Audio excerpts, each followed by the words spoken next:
దాంట్లో ఏం లేదు, కొండంతోవి ఎలుకను పట్టినట్టుగా ఉండే. ప్రజలందరూ కూడా తూ అని ఒక్క హరీష్ రావు గారే ఒంటి చేత్తో బ్యాటింగ్ చేస్తూ 10 మంది మంత్రులు 33-34 సార్లు ఇబ్బంది పెట్టినా ఆటంకపరిచినా చాలా బ్రహ్మాండంగా సమాధానం చెప్పి అందరూ నోళ్లు మూయిస్తే అందరూ వావా అని పొగుడుతా అంటే దాన్ని ఇంకా మేము ఒక రకంగా అసెంబ్లీలో సాధించిన విజయాన్ని మేము అనుభవిస్తా అంటే మర్చిపోలేని పరిస్థితిలో ఇలాంటి తను ఇలా మాట్లాడటం అనేది తప్పకుండా తన వెనుక ఇదెవరో ఉండి మాట్లాడిస్తున్నట్టు పార్టీ నష్టం చేసే పనులు చేయిస్తున్నట్టుగా మేము భావిస్తూ ఉన్నాం. తను నిన్న మాట్లాడుతూ అన్నారు నేను తోలుబొమ్మను కాదు అని.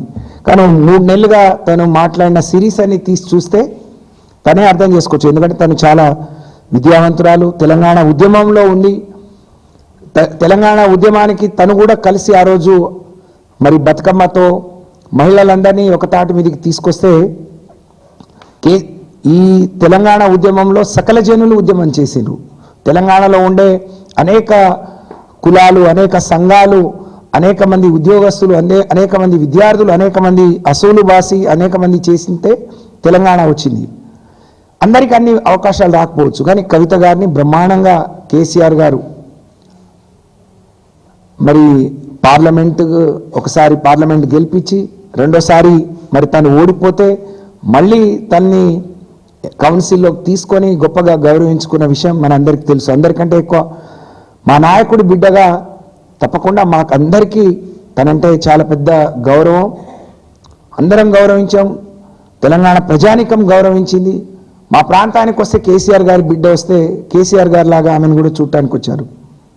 కానీ వాళ్ళ ఇచ్చిన గౌరవాన్ని, ఆమెకు వచ్చిన గుర్తింపును ఆమె దక్కించుకోలేకపోయింది. నిజంగా ఇంత చదువుకొని తనకి ఇంత అవగాహన ఉండి కూడా ఇవాళ ఎవరో ఇలా మాట్లాడటం అనేది చాలా మా అందరి మనసులు కలిచివేసింది. అందరు కార్యకర్తల మనోభావాలు దెబ్బతిన్నాయి. అందుకనే ఇలాంటి నిర్ణయం తీసుకున్నారు. మరి దీన్ని ఇవాళ మహిళా లోకం చాలామంది మహిళలు, ఇంకా మేము చాలా రోజులుగా రాజకీయాల్లో ఉన్నాం కాబట్టి కార్యకర్తలు నాయకులు మాట్లాడతారు. అందులో మహిళలు రాజకీయాల్లో ఉన్నా లేకున్నా వాళ్ళ కుటుంబాలతో ఉన్న అనుబంధం ఏ పార్టీలో ఉన్నాయి వాళ్ళు చాలామంది ఒక మంచి నిర్ణయం తీసుకున్నారు, ఒక మంచి ఆలోచన చేసిందని చెప్పి హర్షిస్తూ ఉన్నారు. ఒకరోజు తను జైల్లో ఉన్నప్పుడు ఫ్లైట్లో వస్తుంటే కేసీఆర్ గారు ఎందుకు బయటికి రావట్లేరు అంటే కవిత జైల్లో ఉంటే తను ఎలా వస్తారు అని అంటే ఈ రాష్ట్రం మరి సాధించింది తెలంగాణ ప్రజానికం కోసం, తెలంగాణలో ఉండే ప్రజల కోసం, అనేక మంది బిడ్డల కోసం ఒక తండ్రిగా వారు సాధించారు కదా. వాళ్ళ ఒక బిడ్డ కోసం తను ఇలా బయటికి రాకపోతే ఇది కదా అని అడిగిండు. అంటే ఆయన ఎంత మనోవేదన చెంది ఉంటారు.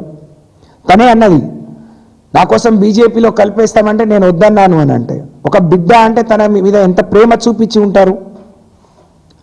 ఇవన్నీ మర్చిపోయి ఇవాళ పార్టీని, కేసీఆర్ గారిని, లేకుంటే హరీష్ రావు గారిని, సంతోష్ రావు గారిని, కేటీఆర్ గారిని, లేకపోతే పార్టీని మరి పార్టీ ఉంటే ఎంత పోతే ఎంత అని మాట్లాడితే మరి పార్టీ ఇన్ని లక్షల మంది అభిమానించే పార్టీ, ఇన్ని కోట్ల మంది ఆదరించి నిలబెట్టిన పార్టీ, అటువంటి పార్టీ ఉంటే ఎంత పోతే ఎంత అని మాట్లాడితే అసలు నువ్వు ఉంటే ఎంత లేకపోతే ఎంత అనే పరిస్థితి ఈరోజు ప్రజలు ఆలోచించే, కార్యకర్తలు ఆలోచించే పరిస్థితి వచ్చింది అని అంటే దీనికి తను మాత్రమే బాధ్యురాలని చెప్పి తెలియజేసుకుంటూ, ఇంత గొప్ప నిర్ణయం కన్న బిడ్డైన తన గుండెల మీద ఆడుకొని మరి తను నడక నేర్పిన బిడ్డ, తను అన్నీ నేర్పి ఇక్కడ వరకు నడిపించి తన బిడ్డ చాలా గొప్పగా ఉండాలని మనసులో ఎంత ఉన్నా ఇవాళ ఇలాంటి నిర్ణయం తీసుకోవటం అంటే పార్టీ ముందు కార్యకర్తల కంటే ఏది ఎక్కువ కాదు, బిడ్డ కాదు, కుటుంబం కాదు. నా పేగు బంధం కంటే నా పార్టీ బంధం, నా పార్టీతో నాతో కలిసి అడుగులేసిన కార్యకర్తలే ముఖ్యం, ప్రజలే ముఖ్యమనే కేసీఆర్ గారు ఏదైతే ఈ నిర్ణయం తీసుకున్నారో దాన్ని మేము మనస్ఫూర్తిగా స్వాగతిస్తూ మరి వారిని